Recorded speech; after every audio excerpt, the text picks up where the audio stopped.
سلام تماشابینان گرامی. خلاصه خبرهای مهم 14 فوریه تاجیکستان و منطقه را از پایگاه خبری بامداد برایتان پیشکش میکنیم.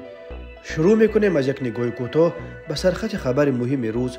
در این برنامه 6.5 سال حکم زندان منصبداری که امامعلی رحمان به زمین فروشی عیبدارش کرده بود. برکناری پروکورورهای افشار و نویه و چند سردار ریاست. ایثار تشویش آدکبه از افزایش جنگجویان داعش در مرز تاجیکستان. هواپیمای پتربورگ دوشنبه برای یک مسافر شورپشت در نیمه راه در سماره نشست. صفیه خان را می جستند ولی جسد دو زن دیگر را یافتند. و اکنون تفصیلات خبرها. علی خان خدایارزاده معاون سابق رئیس نویه واسه به 6 سال و 6 ماه زندان محکوم شده است. در این باره روز 12 فوریه سال 2024 دادستان نویه واسه عبدالحی بیگمزاده در نشست خبری حکومت این نویه خبر داد. دادستان نویه درباره پرونده ضد منصبدار در گذشته بلندپایه تفصیلات زیادی نداد و تنها گفت که پرونده بعد انجام تفتیش پیشکی و تصدیق فکر عیبدارکنی به دادگاه سپرده شد و دادگاه خدایارزاده علی خان قربان را به 6.5 سال زندان محکوم کرد. بیگمزاده درباره بر اساس کدام ماده یا ماده های کودکس جنایتی تاجیکستان جمع بست شدن پرونده معاون سابق رئیس نویه واسه یگان معلومات نداد، ولی ماه فوریه سال 2023 در پی بازداشت او در دادستانی نویه واسه گفته بودند که نسبت به خدایارزاده با اتهام برآمدن از حد وکالت منصبی ماده 316 کودکس جنایی پرونده گشودند. علی خان خدایارزاده که حالا 58 سال دارد از سال 2017 تا زمان بازداشتش در ماه فوریه سال 2023 معاون رئیس نویه واسه بود و در این مقام امور ساختمان و همچنین ریاست کمیسیای تقسیمات قطعه‌های زمین را در دست داشت. ابرهای سیاه بالای سر علی خان خدایارزاده وقتی جمع شدند که پرزیدنت تاجیکستان امامعلی رحمان 1 سال پیش در ملاقات با رهبران و فعالان ولایت ختلان که در نویه دنغره دایر شده بود با اظهار نگرانی از فروش روی راست و بی‌پرده قطعه‌های زمین در جنوب جمهوری گفت خبرها درباره به چه کارها دست زدن معاون رئیس نویه واسه تا به دست او آمده رسیدند. امامعلی رحمان آن وقت نام خدایارزاده را نگرفت ولی سپارش داد که نسبت به معاون رئیس نویه واسه و دیگر منصبدارانی که آشکارا زمین فروشی کرده ایستادند پرونده بگشایند. تقسیمات قطعه زمین در تاجیکستان که صورت افزایش اهالیش در بین کشورهای شوروی سابق از همه بالاست، یکی از عرصه‌های از همه فساد زده و به اعتراف خود مقامات مسئله رقم 1 به شمار می رود. هر سال ده ها منصبدار خرد و میانه تاجیک با اتهام دست داشتن در جنایت‌های کروپسیونی دستگیر می شوند و اکثر این جنایت‌های کروپسیونی مربوط به تقسیم غیر قانونی قطعه‌های زمین است. خدمات مطبوعات پرزیدنت تاجیکستان روز 14 فوریه سال 2024 خبر داد که در موافقه با پرزیدنت امامعلی رحمان با وظیفه‌های معاون یکم پروکورور ولایت مختار کوهستان بدخشان، معاون یکم و معاون پروکورور ولایت ختلان، معاون پروکورور ولایت ختلان در منطقه کولاب، پروکورورهای نویه روشان، قبادیان، جبو رسولوف، نورآباد، پروکورورهای شهرهای پنجکند، استقلال و راغون، همچنین سرداران چند ریاست دستگاه مرکزی پروکراتور گنرالی عوض کرده شدند. خدمات مطبوعات پرزیدنت گفت به جای نفران برکنار شده به این منصب‌ها کادرهای با تجربه و جوان و دارای مهارت خوب کسبی تعیین گردیدند. نام نفران تعیین شده و منصب‌های قبلیشان نشر نشده است. درباره سرنوشت آنهایی که از مقام‌های خود برکنار گردیدند نیز چیزی گفته نمی شود. خدمات مطبوعات پرزیدنت گفت روز 14 فوریه امامعلی رحمان کادرهای تعیین شده و کارمندان دیگر ساحه دادستانی را به حضور پذیرفته ضمن صحبت دایر به نظارت تطبیق کنستیتوسیه و قانون‌های جمهوری تاجیکستان، رعایت ترتیبات حقوقی، مبارزه با جنایتکاری و پیشگیری از آن به خصوص جنایت‌های وابسته به تروریسم و افراطگرایی و گردش غیر قانونی مواد مخدر، قلابی و زمین فروشی دستور و سپارش داده است. گفته می شود امام علی رحمان همزمان به زباندهی کارمندان توجه زیاد ظاهر کرده به تمام کارمندان مقامات پروکراتور در برابر زبان مادری برابر از خود کردن دو زبان خارجی 1 سال مهلت داده است. اگر خواهید در کارتان کامیاب باشید و صاحب آبرو شوید با مردم نزدیک فعالیت نمایید، زیرا عزت و احترام با امر و فرمان داده نمی شود، تاکید کرده است امام علی رحمان در فرجام صحبتش با کارمندان پروکراتور. طی چند هفته اخیر امام علی رحمان در نهادهای حفظ حقوق و قدرتی جمهوری تغییرات کادری جدی را به عمل آورد. روزهای اخیر چنین تغییرات در نهادهای وزارت کارهای داخله، کمیته امنیت ملی، اگنتی مبارزه با کروپسیا و دادگاه‌ها نیز صورت گرفته بود. در ولایت ختلان و منطقه کولاب باشد همه رهبران نهادهای حفظ حقوق عوض کرده شدند. یادآور می‌شویم روز 19 ینور سال 2024 امام علی رحمان در جلسه شورای امنیت در سطح پست کسبی نهاد براری نسبت به اجرای وظیفه‌های خدمتی، راه دادن به حالت‌های کروپسیونی، زیاد شدن جنایت‌های دارای خصوصیت اکستریمیستی و تروریستی، قاچاق مواد مخدر، دست زدن بعضی کارمندان مقامات حفظ حقوق و ساختارهای نظامی به قاچاق مواد نشأ آور و مال و محصولات و جابجاگذاری نادرست کادرها از جانب رهبران در ولایت ختلان و منطقه کولاب با آوردن مثال‌های مشخص به تندی انتقاد کرد و سفارش داد که تمام رهبران ساختارهای حفظ حقوق و نهادهای قدرتی ولایت ختلان و منطقه کولاب با شمول داستانها با معاونانشان، سرداران و معاونان سرداران میلیسیا، اگنتی مبارزه با کروپسیا، اگنتی مبارزه با مواد مخدر، گروه‌های فوری کمیته دولتی امنیت ملی را از منصب راند. اینچنین امام علی رحمان در همان جلسه همچنین از مقامهایشان راندن برخی از رهبران ریاست‌ها در دستگاه‌های مرکزی وزارت‌های قدرتی را هم طلب کرده، بلافاصله بعد انجام جلسه فرمان 30% اختصار کردن شماره کارمندان بازرسی دولتی اتومبیلی را امضا کرد. به جای کارمندان اختصار شده بازرسی دولتی اتومبیلی اکنون در راه‌ها شماره رادارها را زیاد کرده‌اند. سردار ستاد متحده سازمان پیمان امنیت دست جمعی یا اودکبه گنرال پلکونیک اندری سردیوکوف روز 14 فوریه سال 2024 در نشست خبری اظهار داشت که در مرزهای جنوبی تاجیکستان افزایش شماره جنگجویان سازمان تندرو دولت اسلامی یا داعش مشاهده می شود. در منطقه آسیای مرکزی تعدید اساسی به ثبات از طرف سازمان‌های بین المللی تروریستی و افراطی به مثل داعش، القاعده و دیگر گروه‌ها برمی‌آید. از جمله در مرز جنوبی تاجیکستان افزایش شماره افراد بخش افغانستانی داعش ولایت خراسان و تحریک طالبان پاکستان به نظر می رسد. نقل قول کرده است خبرگزاری رسمی روسیه تاس.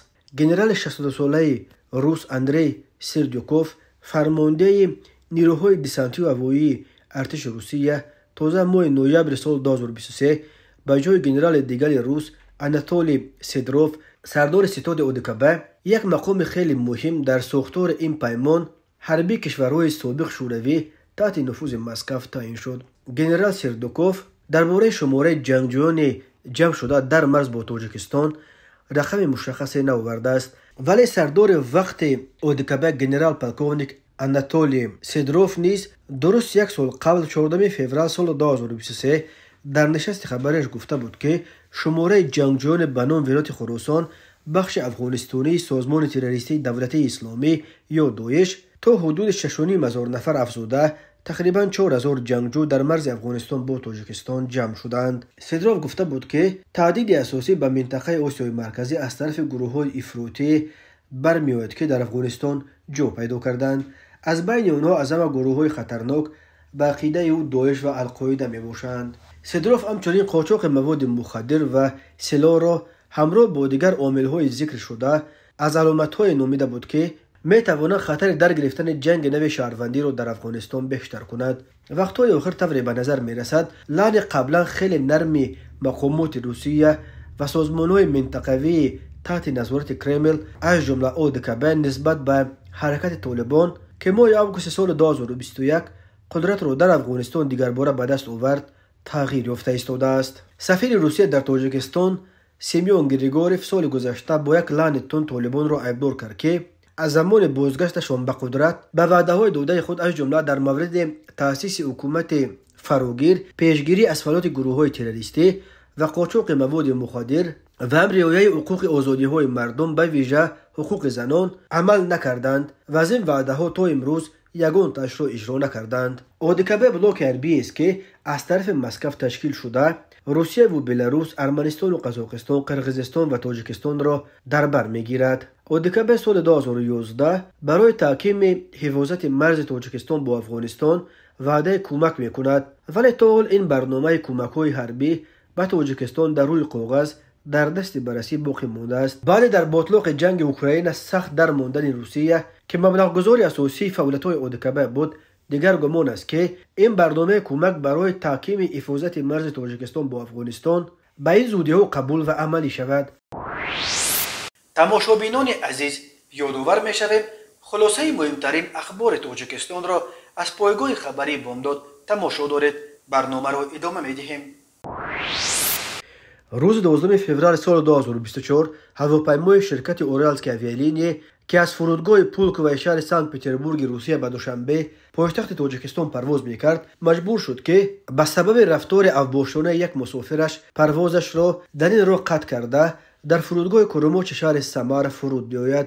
در این باره روز 13 فوریه تلگرام کانال اویا اینسیدنت خبر داد. بنا به اطلاع اویا اینسیدنت، هواپیمای تمغه ایروبوس A320 با مسافرانش نیمه دوم روز 12 فوریه از فرودگاه پولک و به قصد دوشنبه به پرواز خست. ساعت 18:12 به وقت مسکو اکیپاژ هواپیما به دیسپچرهای منطقه سمارا درباره رفتار اوباشانه یکی از مسافران خبر داد و برای نشستن اضطراری اجازت خواست. اکیپاژ سیگنال فوری نداد، ولی خواسته است که برابر رسیدن به فرودگاه کروموچ کارمندان پلیس را به داخل هواپیما فرستند. ساعت 19:51 به وقت مسکو هواپیما در فرودگاه کروموچ فرود آمد و کارمندان پلیس مسافر اوباش را دستگیر کردند. نام این مسافر که سبب قطع پرواز شد نشر نشده است. درباره اینکه هواپیما کی از سمر پروازش را به سمت دوشنبه ادامه داد نیز در خبر چیزی گفته نشده است. قریب ما درباره نشست‌های اضطراری هواپیماهایی که از شهرهای روسیه به تاجیکستان پرواز میکنند خبرها به گوش میرسند، ولی در اکثر کل ایالت‌ها هواپیماها به دلیل ناگهان خروج کردن بیماری مسافرانشان پرواز خود را قطع میکنند. حالت‌های به دلیل رفتار نامناسب مسافران قطع شدن پروازها خیلی کم است. معمولا اعضای اکیپاژ خودشان با کمک مسافران دیگر چنین مسئله ها را به طور فوری حل کرده مسافران شورپوش را که اکثرا در حالت مستر در داخل هواپیما دست به اوباشی میزنند با یگان راه آرام میکنند. مرکز مطبوعات کمیته ایالت‌های فوق‌العاده تاجیکستان خبر داد که نجات‌دهندگان این نهاد در جریان جستجوی صفیه خان، رحمت و اینوسولا در دریای سیر جسدهای دو زن دیگر را پیدا کرده از آب بیرون کشیدند. از جمله روز 12 فوریه غواصان ریاست ایالت‌های فوق‌العاده ولایت سوخت در موضع جماعت دهات یووا تقریباً 1 کیلومتر پایین‌تر از پل ماشین‌گذار دوستی جسد یک زن را پیدا کردند. معلوم شد که او استقامت کننده کوچه به نام رامون نبیف جماعت دهات اونچه نویه باباجان غفورov بوده 30 سال داشته است. بنا به گفته خویشاوندانش وی روز 23 دکامبر سال 2023 از خانه برآمده دیگر برنگشته بود. سبب غرق شدن این جوانزن 30 ساله معلوم نیست. خبر میدهد کمیته ایالت‌های فوق‌العاده همچنین روز 9 فوریه سال 2024 در جریان جستجوی صفیه خان نجات‌دهندگان جسد یک زن دیگر را هم پیدا کردند. او ساکن کوچه بلال جماعت دهات اسماعیل نویه باباجان غفورov بوده 59 سال داشته است. خویشاوندانش گفتند که مرحوم 21 ژانویه سال روان از خانه بیرون شده دیگر برنگشت و تا کنون همه تلاش‌ها برای پیدا کردن او به ناکامی انجامیده بود. جسد این زن را ساعت 13:20 روز 9 فوریه در دریای سیر تقریباً 700 متر پایین‌تر از پل خطایی در حدود جماعت دیوت یووا پیدا کردند. چنانچه دیده می شود جستجوی جسد یک نابالغ گم شده سبب پیدا شدن دو جسد دیگر و اونم تقریباً در یک موضع رودسیر شد. در مورد نابالغ صفیه که جستجوی او بدون تنفس ادامه دارد می توان گفت که هنوزم دقیق نیست که آیا این دختر 9 ساله در آب غرق شده است و یا به سبب کدام حادثه دیگر ناپدید شده است، اما این امید است که از همه آخر میمیرد جستجو ادامه دارد. همگان به امید آنند که این نابالغ زنده پیدا شود. نوشته است مرکز مطبوعات کمیته ولایت‌های فوق‌العاده. صفیه خان رحمتووا خواننده صنف 3 گیمنازیوم یکم شهر خوجند 7 فوریه سال 2024 بی‌درک شد. بار آخر او هنگام سیروگشت در ساحل دریای سیر در نزد باغ به نام کمال خوجندی به دوربین ویدیو کامراهای نظارتی افتاده است. والدان صفیه خان خود همان روز از مردم و مقامات برای جستجوی فرزندشان کمک خواستند. این اولین حادثه گم شدن کودکان در ولایت سوخت در سال 2024 می باشد.